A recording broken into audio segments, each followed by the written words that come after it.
আসসালামু আলাইকুম। তুমি যদি এইচএসসি বা এসএসসি স্টুডেন্ট হয়ে থাকো, এই ভিডিওটা তোমার জন্য খুবই গুরুত্বপূর্ণ। আজকে আমি কথা বলবো লাস্ট এক মাসে স্টুডেন্টদের কাছ থেকে পাওয়া একটা কমন প্রবলেম নিয়ে। সেই প্রবলেমটা হচ্ছে, ভাই চেষ্টা করতেছি পড়তে, আমি বুঝতে পারতেছি আমার পড়া দরকার, সব কিছুই ঠিক আছে, বাট পড়তে যেয়ে পড়তে পারছি না, বেশিক্ষণ ধরে পড়তে পারতেছি না, ফোকাস দিতে পারছি না। সো সেইটা নিয়ে আজকে আমরা কথা বলবো এবং কিভাবে তোমরা আসলে তোমাদের সেই ফোকাসটা ফিরিয়ে আনতে পারো, এগুলো নিয়েও কম বেশি আলোচনা হবে। কারণ তোমরা অনেকে রিলেট করতে পারবে যে যখন তোমরা আসলে ক্লাস 3 4 পড়তা বা ছোট ছিলা, তখন অনেক সময় একটা না পড়তা, বাট এটা এখন আর হচ্ছে না, তাই না? সো কেন হচ্ছে না এটা নিয়ে একটু কাজ করার চেষ্টা করবো, শেষ পর্যন্ত থাকবে, আশা করি উপকৃত হওয়া। প্রথমত, আজকের এই যুগটা হচ্ছে সোশ্যাল মিডিয়ার যুগ। তুমি ফেসবুকে যাবা, ইনস্টাগ্রামে যাবা, ইউটিউবে যাবা, সব জায়গাতে 30 সেকেন্ড থেকে 1 মিনিটের যত রিলস বা ইউটিউব শর্টস যাকে আমরা বলি, এইটার ছড়াছড়ি। এবং এই রিলসগুলা বা ইউটিউব শর্টসগুলো সব থেকে ডেঞ্জারাস যে দিকটা সেটা হচ্ছে, এটা তোমাকে খুব কম সময়ের মধ্যে একটা ফিডব্যাক দেয়। হতে পারে সেটা পজিটিভ, হতে পারে সেটা নেগেটিভ, হতে পারে সেটা দেখার মাধ্যমে তোমার মন ভালো হচ্ছে, হতে পারে সেটা দেখার মাধ্যমে মন খারাপ হচ্ছে। সোজা বাংলায় তুমি ইন্ডিংটা খুব তাড়াতাড়ি পেয়ে যাও। বাট আমরা যখন পড়তে বসি, একটা অধ্যায় শেষ হইতে আমাদের অনেকগুলো লেকচার করতে হয়, একটা অধ্যায়ের এমসিকিউ পড়তে অনেক সময় লাগে 2 3 ঘন্টা, সিকিউ প্র্যাকটিস করতে সব রকম টাইপ কভার করতে অনেক সময় লাগে। ইভেন আমরা যদি রেজাল্টের কথা বলি, রেজাল্ট তো আরও পরে দেয়। তাহলে আমরা যে ইনস্ট্যান্ট ফিডব্যাকে আসলে অভ্যস্ত হয়ে যাচ্ছি ইউটিউবের শর্ট শর্ট ভিডিওগুলোতে, বাট আমরা কিন্তু ওই লং টার্মে যেটা আমাদের আসলে সুখের অনুভূতি জন্মাবে বা হ্যাপিনেসের অনুভূতি জন্মাবে, তার দিকে কিন্তু আমরা ঝুঁকতেছি না। এটা হচ্ছে সব থেকে বড় প্রবলেম। সো এই প্রবলেমটার কিছু সলিউশন আছে, সলিউশনটা নিয়ে আমি তোমাদের সাথে কথা বলবো। সেটা হচ্ছে যে, দেখো, আমাদের ব্রেনের একটা ফ্লো স্টেট আছে। এই ওয়ার্ডটার সাথে তোমরা অনেক বেশি পরিচিত, যে ফ্লো স্টেট বিভিন্ন জায়গাতে শুনছো যে ফ্লো স্টেটে গেলে ডিপ ওয়ার্ক করা যায়। সো ফ্লো স্টেটটা কি, এবং পড়াশোনার ক্ষেত্রে সেই ফ্লো স্টেটটাকে আসলেই ফিরে আনা সম্ভব কিনা, এবং আমরা যদি ফ্লো স্টেটে যেতে পারি পড়াশোনার ক্ষেত্রে, তাহলে আমরা কিভাবে আমাদের পড়াশোনাটাকে অনেক সহজে গুছিয়ে আনতে পারি এবং আমরা ডিপ ওয়ার্ক করতে পারি বা ডিপ পড়াশোনার মধ্যে ঢুকতে পারি, সেগুলো নিয়ে মোটা দাগে আলোচনা করার চেষ্টা করবো। দেখো ভাইয়া, প্রথমেই বলি যে তুমি কিন্তু এখন আসলে সোশ্যাল মিডিয়াতে অনেক বেশি অ্যাডিক্টেড। তুমি ফেসবুকে যাচ্ছ, ফেসবুকে কোন এডটেক টিচারের কার বিয়ে হচ্ছে, কার লাইফে কি হচ্ছে, কার সাথে কার মারামারি হচ্ছে, কে ভুল পড়াচ্ছে, সেই ভুল পড়ানো কে ধরে কে পোস্ট দিচ্ছে, এইগুলো নিয়ে কিন্তু এডটেক অনেক বেশি স্যাচুরেটেড, তাই না? ইভেন আমি অনেক সময় আমার ফেসবুক প্রোফাইলে দেখি যে অনেক ফানি ফানি জিনিস ভুল করতেছে, সেগুলো শেয়ার দিই। সুতরাং তোমার এই জিনিসগুলো থেকে কিন্তু কোনো কিছু শেখার আছে? আলটিমেটলি কিছু শেখার নেই। আবার হচ্ছে বর্তমানে অনেক গ্রুপে দেখি অনেকে সাজেশন দিয়ে বেড়াচ্ছে যে সে কোন ক্লাস করবে, একজন আরেকজনকে সাজেশন দিচ্ছে, বাট দুইজনে কিন্তু স্টুডেন্ট, কারোরই কিন্তু এখন আসলে আউটপুট আসে না এইচএসসি পাস করে, অ্যাডমিশন পাস করে। সো একজন আরেকজনকে সাজেশন দিয়ে বেড়ানো ইত্যাদি ইত্যাদি, এই সমস্ত জিনিসগুলোতে আমরা আসলে খুব বেশি ব্যস্ত, যে কোন টিচার গোট, কে কোন সাবজেক্ট ভালো পড়ায়, এগুলো নিয়ে ব্যস্ত। বাট এইগুলো থেকে তোমার কোনো লাভ আছে ভাই? আলটিমেটলি লাভ নেই। সো সোশ্যাল মিডিয়া তোমার টাইম কিল করবে, এবং তোমরা আসলে সোশ্যাল মিডিয়া থেকে শুরু করে ফেসবুক রিলস, এইসব কমেন্ট, সোশ্যাল কানেকশন, এগুলো তো আসলে এত বেশি যুক্ত হয়ে গেছো যে তোমার ব্রেনটা এখন অনেক বেশি বিক্ষিপ্ত অবস্থায়। সো এই বিক্ষিপ্ত অবস্থায় তুমি যদি পড়ার দিকে ফোকাস দিতে যাও, তোমার কিন্তু পড়ার ফোকাস আসবে না, খুবই স্বাভাবিক ভাই। সো এইখান থেকে প্রথমে তোমাকে কি করতে হবে? প্রথমে তোমাকে একটা মাপকাঠি বেছে নিতে হবে যে আমি হচ্ছে আমার প্রথমত কি করব, আমি হচ্ছে আমার যেই ব্রেনের বিক্ষিপ্ত অবস্থাটা এটা দূর করব। সো এই জন্য তুমি কি করতে পারো, শুরুর 15 দিন তুমি কি করতে পারো? তুমি হচ্ছে প্রথমেই যত রকম রিলস আছে সবগুলো হচ্ছে দেখা বন্ধ করে দিবা ভাই। যদি দিনে দেখতেই হয়, দিনে একটা 25 মিনিট নির্দিষ্ট সময় ফিক্স করে নাও যে আমি এই সময় থেকে এই সময়ের মধ্যে রিলস দেখবো। সো ওই 25 মিনিট বাইরে আর কখনো রিলস দেখবা না।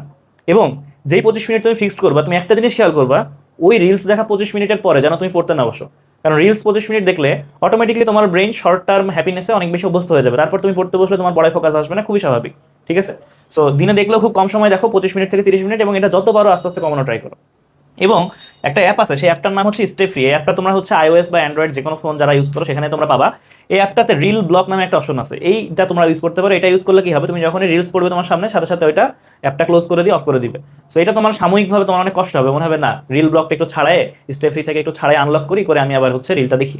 বাট এইটা করা যাবে না। তুমি যদি এই জিনিসটা নিজের সাথে 15 দিন স্ট্রাগল করতে পারো, তাহলে দেখবে আস্তে আস্তে রিলসের প্রতি তোমার অ্যাডিকশন কমে আসবে, কারণ তুমি শর্ট টার্ম হ্যাপিনেস 15 দিন ধরে পাচ্ছ না। স্বাভাবিকভাবে তোমার ব্রেন কি করবে, লং টার্ম হ্যাপিনেস খোঁজার দিকে আস্তে আস্তে যাবে। ইভেন আমার কথাও যদি বলি, আমি ছোটবেলায় অনেক বই পড়তাম, সো বই পড়ার ফোকাসটাও কিন্তু আমার আস্তে আস্তে কমে আসছে শুধুমাত্র রিলসের কারণে। বাট এই জিনিসটা আমি যখন প্র্যাকটিস করতেছি, আমি বুঝতে পারছি যে আমার আসলে সার্টেন কোনো কোনো জায়গায় আমি আসলে ভালো ফিডব্যাক পাচ্ছি। সো এটা সব থেকে বেশি গুরুত্বপূর্ণ। দ্বিতীয়ত হচ্ছে ভাই, যখন পড়বা তখন এয়ারপ্লেন মোড অন করে রাখো বা নোটিফিকেশন অফ রাখো, খুবই খুবই গুরুত্বপূর্ণ। তুমি পড়তেছো, পড়তে পড়তে মোবাইলে নোটিফিকেশন আসতেছে, তুমি কিন্তু স্বাভাবিকভাবে ডিস্ট্রাক্ট হয়ে যাচ্ছ, সেই দিকে চলে যাচ্ছ, নোটিফিকেশন চেক করতেছো, কে কাকে মেসেজ দিচ্ছে, কমেন্ট করতেছো, দেখতেছো। সেই জিনিসগুলো খুবই হার্মফুল ভাই। যদি কখনো সোশ্যাল মিডিয়া চালাতে হয়, নোটিফিকেশন চেক করতে হয়, একটা নির্দিষ্ট টাইমে আসলে তুমি এটা চেক করো। এরকম যেন না হয় যে যখন নোটিফিকেশন আসতেছে তখন তুমি চেক করতেছো। এটার কোনো প্রয়োজন নাই ভাই। ফেসবুকে তোমার এমন ইমার্জেন্সি কোনো জিনিস নাই যে তোমার নোটিফিকেশন আসলে সেকেন্ডের মধ্যে চেক করা লাগবে। তুমি যখন চাও তখন তুমি নোটিফিকেশন চেক করো, তোমার নিজের ইচ্ছা অনুযায়ী। ফোন যেন তোমাকে কন্ট্রোল না করে, তুমি ফোনটাকে কন্ট্রোল করে ইউজ করো। খুবই খুবই গুরুত্বপূর্ণ ভাই। তারপরে হচ্ছে রুটিন ফিক্সড করো ভাই। আজকে 2 ঘন্টা পড়লাম, পরের দিন 10 ঘন্টা পড়লাম, মোটিভেশন পাইলাম অমুক ভাইয়ের কাছে, তারপরের দিন 20 ঘন্টা পড়লাম, তারপরের দিন আবার 1 ঘন্টা, 2 দিন আবার পড়া খোঁজ নাই। এটা থেকে তুমি যদি রেগুলার অ্যাটলিস্ট 2 ঘন্টা থেকেও শুরু করো, যে প্রথম প্রথম আমি ভাই দিনে 2 ঘন্টা করে পড়বো, নো প্রবলেম। এই 15 দিনের মধ্যে তুমি হচ্ছে 2 ঘন্টাটাকে 6 ঘন্টা নিয়ে যাও, প্রতিদিন 30 মিনিট 20 মিনিট করে বাড়াতে বাড়াতে। তারপরে দেখো যে তুমি 15 দিন পর থেকে টানা প্রতিদিন 5 ঘন্টা 6 ঘন্টা করে পড়তে পারবা, এটা নিয়ে কোনো সমস্যা হবে না। সো এইভাবে তোমার আগে নিজের ব্রেনটাকে বিক্ষিপ্ত অবস্থা থেকে নর্মাল কন্ডিশনে এনে তারপরে তোমার আসলে পড়াশোনায় ফোকাস দেওয়া উচিত। তাছাড়া তুমি যদি মনে করো কালকে থেকে 6 ঘন্টা করে পড়বো রিলস দেখা বাদ দিয়ে, এটা তুমি কখনোই পারবা না। তোমাকে আগে কি করতে হবে, রিলস দেখা বাদ দিয়ে তোমার যেগুলো ভালো লাগে সেগুলো করো। হয়তো বা তোমার পড়তে ভালো লাগে না, ইটস ওকে। বাগান করতে ভালো লাগে, ওকে বাগান করো। তুমি তোমার গল্পের বই পড়তে ভালো লাগে, হ্যাঁ একটু গল্পের বই পড়ো, একটু পড়াশোনা করো। হয়তো বন্ধুদের সাথে গল্প করতে ভালো লাগে, হ্যাঁ অফলাইনে তুমি বিকালে একটু ঘোরাফেরা করো, ক্রিকেট খেলো, ফুটবল খেলো। অ্যাটলিস্ট তোমার হচ্ছে ওই 30 সেকেন্ডের হ্যাপিনেস থেকে তুমি আসলে বের হয়ে আসো। ঠিক আছে, আস্তে আস্তে তুমি পড়াশোনার দিকে জোর দাও। তুমি প্রথম প্রথম 2 ঘন্টা পড়ো, 1.5 ঘন্টা পড়ো, আস্তে আস্তে 2 ঘন্টা পড়ো, তারপরে 2 ঘন্টা 45 মিনিট, 3 ঘন্টা, বাড়াতে বাড়াতে একটা সময় যে 6 ঘন্টায় যে স্থির হোক।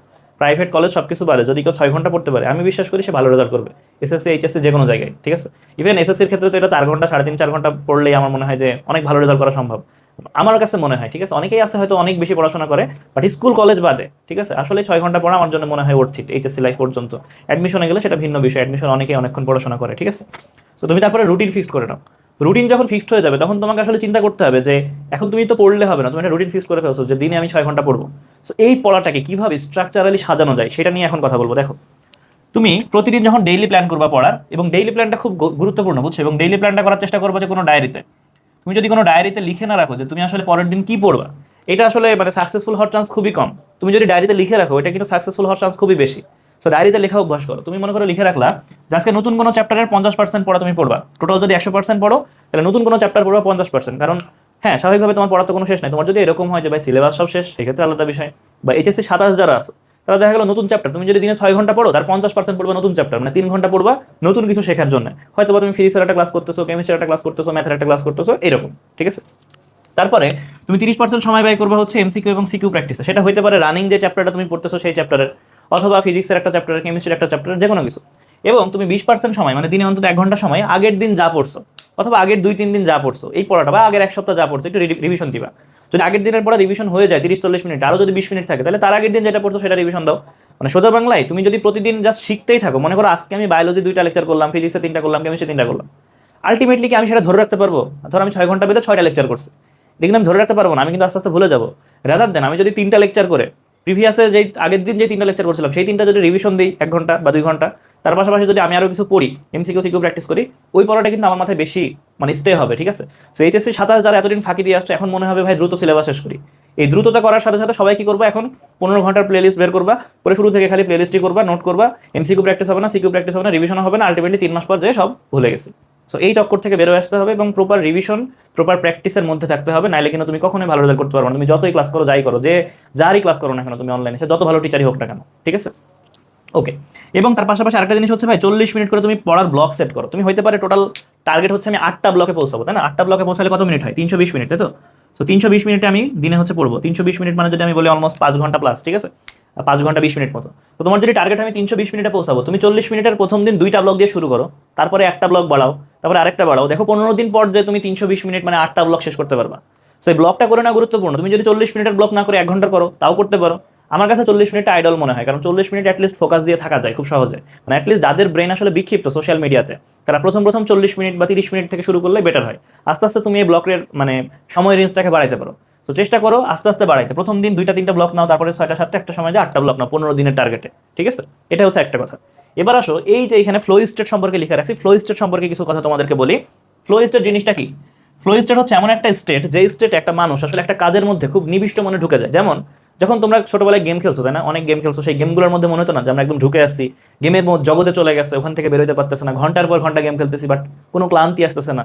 বা অনেক সময় যারা ক্রিকেট খেলছো, সারাদিন ক্রিকেট খেলতেছো, তোমার কোনো ক্লান্তি নেই, কোনো অজুহাত নেই, ভালো লাগতেছে খেলতে, আরো বেশি খেলতেছো, বা ফুটবল খেলতেছো, ব্যাডমিন্টন খেলতেছো, বা যখন আমরা বিশ্বকাপ দেখি মনে হয় না যে 90 মিনিটের খেলা মনে হচ্ছে 10 মিনিটে শেষ হয়ে গেল। তো এই যে ব্যাপারগুলো, এই ব্যাপারগুলো হচ্ছে ভাই বোঝানোর জন্য বললাম, তখন তুমি আসলে ফ্লো স্টেটে থাকো। ঠিক আছে, সো ফ্লো স্টেটে থাকলে আসলে কি কি জিনিস এবং ফ্লো স্টেটের একটা বৈশিষ্ট্যগুলো কি কি, এটা আমরা একটু দেখি। দেখে ফ্লো স্টেটটা আমরা পড়াশোনার মধ্যে কিভাবে ইনকর্পোরেট করতে পারবো, এটা নিয়ে কিছু কথা বলবো। দেখো, ফ্লো স্টেটের প্রথম বৈশিষ্ট্য হচ্ছে ভাই, এখানে চ্যালেঞ্জ এবং স্কিলের একটা ব্যালেন্স থাকবে। উদাহরণস্বরূপ মনে করো তুমি ব্যাডমিন্টন খেলতেছো, তোমার ব্যাডমিন্টন পার্টনারটা অনেক বেশি ভালো ব্যাডমিন্টন খেলে, অপোজিশনে যে আছে, তাহলে তুমি যখন খেলতে নামবা তার বিপরীতে, তখন তুমি কি করবো? অনেক খারাপ খেলবা। তো তুমি যদি অনেক খারাপ খেলো, তার মানে কি তোমার স্কিলটা কিন্তু অনেক কম এবং তোমার চ্যালেঞ্জটা অনেক বেশি, কারণ সামনের পার্টনারটা অনেক বেশি ভালো খেলে, অপোজিশন, তাই না? So যখন তোমার এরকম একটা ইমব্যালেন্স অবস্থা চলে আসবে, তখন কিন্তু তুমি ডিমোটিভেট হয়ে যাবে যে ভাই আমি কোথায় খেলতেছি ভাই, এটা তো জীবনও যেটা সম্ভব নেই সাথে, তাই না? আবার মনে করো তুমি অনেক বেশি ভালো খেলো, অপর পার্টনারটা অনেক খারাপ খেলে, তাইলে কি? তাইলেও কিন্তু তুমি ডিমোটিভেট হয়ে যাবে, কারণ তোমার এখানে স্কিল অনেক বেশি, বাট জিনিসটা তোমার কাছে কোনো চ্যালেঞ্জিংই মনে হচ্ছে না, খুবই ইজি মনে হচ্ছে। ছোট একটা 3 বাচ্চার সাথে তোমাকে ব্যাডমিন্টন খেলতে দিলে তুমি খেলবা না, তখন তুমি কিন্তু আবার বোর্ড হয়ে যাবে। তো তোমাকে একটা ব্যালেন্স খুঁজে বের করতে হবে যে আমি যে কাজটা করতেছি এই কাজটাতে যেন আমার যথেষ্ট স্কিল থাকে, বাট এতটুকু স্কিলও যেন না থাকে যতটুকু স্কিল অর্জন করলে আমার কাছে কাজটা অনেক সহজ মনে হবে। বোঝা গেছে? এবং কাজটা যেন আমার কাছে মোটামুটি চ্যালেঞ্জিং হয়, যেন আমি চ্যালেঞ্জগুলো অ্যাকসেপ্ট করে যখন সেই কাজটা ধাপে ধাপে ভালো করবো, এটা যেন আমার মধ্যে একটা থ্রিলিং অনুভূতি জন্মায়। কথাটা বুঝতে পারতেছো কিনা? জাস্ট লাইক তোমার মানে তোমার সাথে যখন স্কুলের, মনে করো তোমার রোল হচ্ছে 10, আমি যদি তোমাকে ফার্স্ট বয়ের সাথে প্রথমেই কম্পিট করতে বলি, তুমি বলবো ভাই ও তো অনেক ভালো স্টুডেন্ট, ওর সাথে পারবো না, আমি সম্ভবই না। আবার আমি যদি বলি তোমাকে একদম লাস্টের সাথে ও ভাই ওর সাথে তো না পড়লেও আমি এমনি ভালো রেজাল্ট করতে পারবো, তোমাকে কম্পিটিশন করতে হবে 8-এর সাথে, 7-এর সাথে, 6-এর সাথে, তাদের সাথে কম্পিটিশন করতে করে যখন আগাবা তারপরে আরো উপরের সাথে। বুঝতে পারছি কিনা? সো এই যে চ্যালেঞ্জ এবং স্কিলের ব্যালেন্সটা থাকা খুব দরকার, এবং এই ব্যালেন্সটা সব থেকে সহজ আসলে কিভাবে তুমি অর্জন করতে পারবা পড়াশোনার ক্ষেত্রে সেটা বলি। আজকে তুমি মনে করো ম্যাথের সব থেকে কঠিন অধ্যায়টার মনে করতেছো আজকে আমি 6 ঘন্টা পড়বো, এটা যখন তুমি পড়বো এটা তোমার জন্য অনেক কঠিন না? ওইটা যখন তুমি পড়বো তখন তুমি ডিমোটিভেট হয়ে যাবে। তুমি যদি ভাবো যে ম্যাথের কঠিন অধ্যায়টা 2 ঘন্টা পড়বো, তারপরে বায়োলজির সহজ অধ্যায়টা 1 ঘন্টা পড়বো, কেমিস্ট্রির মোটামুটি মিডিয়াম যে অধ্যায়টা একটু পারি সেই অধ্যায়টা একটু 40 মিনিট 45 মিনিট পড়বো, তখন দেখবা পড়াটা একটা ব্যালেন্সে আসবে। মানে আমি তোমাকে বোঝাতে চাচ্ছি জৈব যৌগ তুমি পারো না, সেই জৈব যৌগের একদিনে যদি 8টা লেকচার করতে যাও তোমার সেই পড়াটা বোরিং হয়ে যাবে, সেই পড়াটা অনেক কঠিন মনে হবে, ভয় মনে হবে, তুমি করতে পারবে না। রেদার দেন তুমি জৈব যৌগ 2টা অধ্যায় করো, কোষ বিভাজন অধ্যায়টা রিডিং দাও, ভেক্টর অধ্যায়টার এমসিকিউ সিকিউ প্র্যাকটিস করো, তোমার জন্য এটা কাজে লাগবে। বোঝাতে পারছি কিনা? দ্বিতীয় জিনিস সেটা হচ্ছে merge of action and awareness. মানে এটা এমন একটা স্টেজ যে স্টেজে এসে মানুষ হচ্ছে নিজের যেই অ্যাওয়ারনেস ক্যাপাবিলিটি বা নিজের যে হচ্ছে একটা মানে অ্যাওয়ারনেস বলতে কি বোঝায়, নিজের যে হচ্ছে একটা এক্সিস্টেন্স, ঠিক আছে, এই এক্সিস্টেন্স এবং অ্যাকশনটা আসলে মার্জ হয়ে যায়। মানে তুমি আসলে বুঝতেই পারো না যে আমি এতক্ষণ ধরে কেমনে পড়তেছি, লিটারালি পড়তেই থাকো। সো এই merge of action and awareness তখনই হবে যখন তুমি একটা ফ্লো স্টেটে আসতে পারবে, এবং ফ্লো স্টেটে আসার অন্যতম একটা পূর্ব শর্ত হচ্ছে তুমি যেইখান থেকে ফ্লো স্টেটে আসতেছো এর আসলে কিছু অ্যাকশন মেকানিজম আছে, বুঝছো? একটা জগৎ বিখ্যাত টেনিস খেলোয়াড়, আমার নামটা রাফায়েল নাদেল সম্ভবত, সো যদি স্পেলিংটা ভুল করে একটু ঠিক করে নিও। সো ওই প্লেয়ারটা ইউটিউবে যে সার্চ দিলে পাবা, ওই প্লেয়ারটা দেখবা যখনই সে হচ্ছে খেলা হইতো, খেলা শেষে মাঝখানে সে হচ্ছে পানি খাইতো বা ড্রিঙ্কস খাইতো, ড্রিঙ্কস খাওয়া শেষে সে ড্রিঙ্কসের বোতলটা একদম মাঝখানে যেই নেট থাকে না, নেট বরাবর সামনে একটু আগায় রাখে দিত। সো এই অ্যাকশনটা করে সে আবার ফিল্ডে যেত। আবার মুশফিকুর রহিম যখন ব্যাট করে তুমি দেখবা ব্যাটটা প্রথমে 2বার সুইং করে, বা মাহমুদুল্লাহ রিয়াদ, ঠিক আছে। সো এই সুইংটা করলে কি তার আসলে 6 মারার অ্যাবিলিটি বেড়ে যায় না, বাট সে যখন সুইং করে এটা তার মাথার মধ্যে একটা আলাদা মানে অ্যাকশন প্যাটার্ন ঘটায় যে এখন হচ্ছে আমাকে 6 মারতে হবে বা এখন আমার হিটটা অনেক জোরে করতে হবে, ঠিক আছে। জাস্ট লাইক সূর্যবংশী যখন ব্যাট চালায় সেও কিন্তু একটা ব্যাটের খুব সুন্দর সুইং নেয়, তাই না? সো এই সুইংগুলোকে বলা হচ্ছে অ্যাকশন প্যাটার্ন। সো তুমি যদি এরকম থাকে তোমার যে সকালে ঘুম থেকে ওঠার পর আমি একটু হাঁটাহাঁটি করে পড়তে বসবো, তুমি যদি এটা 10 থেকে 12 দিন প্র্যাকটিস করো আস্তে আস্তে, তখন দেখবা হাঁটাহাঁটি করার পর তোমার অটোমেটিক পড়তে বসতে মন যাবে। সো এটাকে বলে একটা অ্যাকশন প্যাটার্ন ফিক্স করা, এবং তুমি যখন এটা করতে থাকবে আলটিমেটলি ফ্লো স্টেটে চলে যাবে। এবং ফ্লো স্টেটের দ্বিতীয় বৈশিষ্ট্যটা কি, এবং তোমার অ্যাকশন এবং অ্যাওয়ারনেসের মধ্যে কোনো কিছু ঠিকঠাক থাকবে না, তুমি পড়া শেষেই মানে তুমি হাঁটা শেষেই মানে অটোমেটিকলি পড়তে বসে যাবে, এটা তোমার ভিতরে আসলে ইনকর্পোরেট হয়ে যাবে। কথা বোঝা গেছে? এবং যখন আমরা পড়তে বসি ভাই, পড়তে বসার সব থেকে ভাই গুরুত্বপূর্ণ উপাদানটা কি? পড়ার টেবিল। টেবিলের উপরে তোমার যদি এক পাশে মেডিকেলের বই, এক পাশে ইঞ্জিনিয়ারিং এর বই, এক পাশে ভার্সিটি অ্যাডমিশনের বই, এক পাশে ফিজিক্স কেমিস্ট্রি ম্যাথ বায়োলজি সব কিছু তুমি যদি ছিটায় রাখো, নোট খাতা অমুক টিচারের নোট অমুক টিচারের নোট, তাহলে তুমি ফোকাস দিতে পারবে না। চেষ্টা করবা যত এক্সট্রা বই খাতা সব একটা পাশের র্যাকে রাখার, এবং টেবিলের উপরে জাস্ট যেই বইগুলো পড়বো সেইগুলোকে খুব সুন্দর করে প্রিসাইজ ওটা সাজায় রাখার। পাশাপাশি ক্যালকুলেটর, পেন ইত্যাদি ইত্যাদি ধরো থাকবে। এবং চেষ্টা করবা যে এই ক্ষেত্রে লাইটও খুব বড় একটা ফ্যাক্টর। একদম হোয়াইট লাইটে কিন্তু অনেক সময় আমাদের ফোকাস ভালো আসে না, একটু ওয়ার্মিশ টাইপ লাইটে খুবই ভালো ফোকাস আসে, এটাও খেয়াল রাখবা। এবং পড়তে বসার আগে চেষ্টা করবে একটা নির্দিষ্ট অ্যামাউন্ট অফ পানি খেয়ে নিতে, হইতে পারে সেটা ½ লিটার অথবা তার থেকে একটু কম। এনাফ পানি খাইলে কি হবে ভাই, এটা কিন্তু তোমার ফোকাস বৃদ্ধিতে অনেক বেশি সাহায্য করে। ওকে। এবং চেষ্টা করবা পড়ার টেবিলটা গোছায় রাখতে, কারণ বিক্ষিপ্ত বা একটা ছড়ানো ছিটানো পড়ার টেবিল তোমার ফোকাসটাকে কেড়ে নিতে পারে। এবং আরও একটা জিনিস চেষ্টা করবা, দেখুন তুমি যখন পড়তে বসো তুমি তো আর 30-40 মিনিটের একটা ব্লক শেষে উঠে যাবে না, তুমি হয়তো 4-5 ঘন্টা পড়বা, 40 মিনিট ব্লক শেষে তুমি 5 মিনিট করে তুমি হচ্ছে গ্যাপ নিবা। সো গ্যাপ টাইমে তুমি একটু হাঁটাহাঁটি করতে পারো, একটু রিল্যাক্স করতে পারো, পাশাপাশি তুমি কিছু নাস্তা খাইতে পারো, ঠিক আছে। হইতে পারে সেটা তোমাকে ইনস্ট্যান্ট এনার্জি দেবে এরকম কোনো কিছু, বাদাম বা খেজুর বা ইত্যাদি কোনো হালকা পাতলা কোনো স্ন্যাক্স। হ্যাঁ, এই ধরনের জিনিসগুলো তুমি আসলে রাখতে পারো। ক্লিয়ার? ওকে। দ্বিতীয় কথা হচ্ছে ক্লিয়ার গোল। দেখো আগের দিন তুমি যখন ডায়েরিতে লিখে রাখবা তখন একটা তোমার ক্লিয়ার গোল থাকবে যে আজকে আমি কি কি পড়বো, বাট তুমি যখন লিখবা না তখন তোমার কোনো গোল নাই। যখনই তোমার কোনো গোল নাই তখন তুমি একটা সাবজেক্ট 1 ঘন্টা পড়ার পর মনে হবে আচ্ছা আমি তো অনেক পড়ে ফেলছি, এবার আমি একটু রেস্ট নিই। সো অবশ্যই ক্লিয়ার গোল থাকাটা ভেরি ভেরি ইম্পর্টেন্ট। এই জন্য আগের দিন ডায়েরিতে লিখে রাখলে ক্লিয়ার গোল সেট করতে অনেক বেশি সুবিধা হবে তোমার।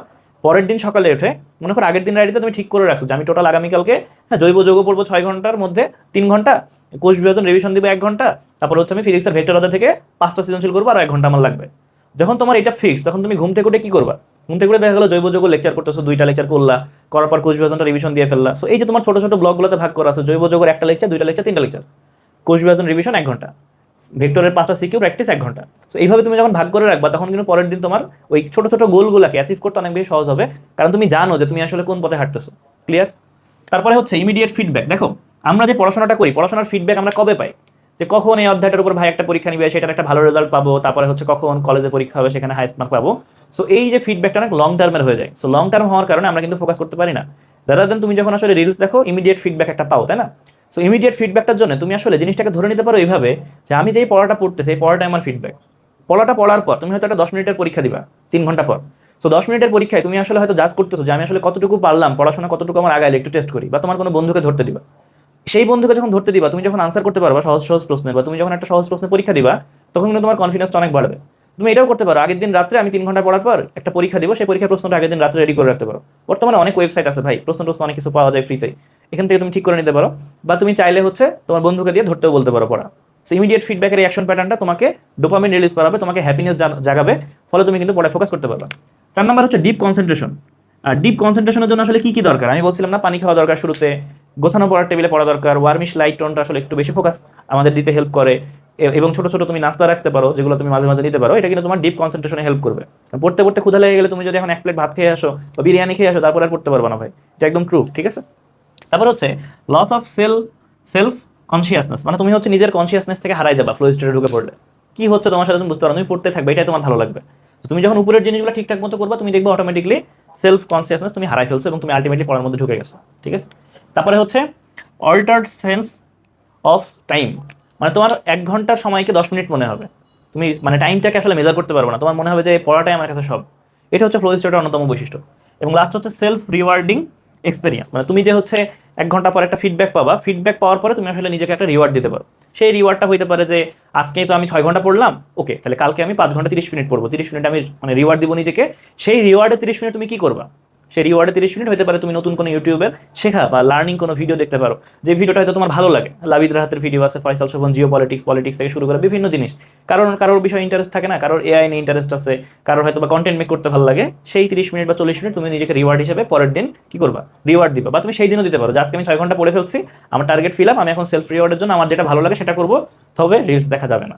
সো এই জিনিসগুলো তুমি যখন নিজের মধ্যে ইনকর্পোরেট করবা, এবং তুমি যদি ভাবো যে কালকে থেকে 10 ঘন্টা পড়বো, কখনোই হবে না।